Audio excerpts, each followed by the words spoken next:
ما معنى أن تفقد أما وهي تملأ الحياة كلها، بل هي الحياة نفسها؟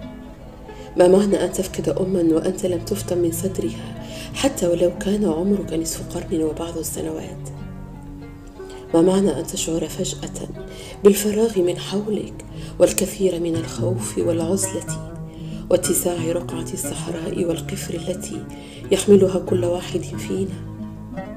ما معنى أن تصبح فجأة بلا أم، بلا امرأة لا أحد يشبهها في حنانها وفي عنفوان حنينها؟ ما معنى تلك الظلمة التي تنزل على عينيك وحدك بينما الناس يستحمون كل صباح بشمس لا تغير دورتها؟ في أعماقك تؤمن بأن الموت حق وأنه مثلما يمس الآخرين سيمسكك أيضا، لكنك ترفض تلك المعادلة القاسية التي تذبحك في السر وتضعف قلبك.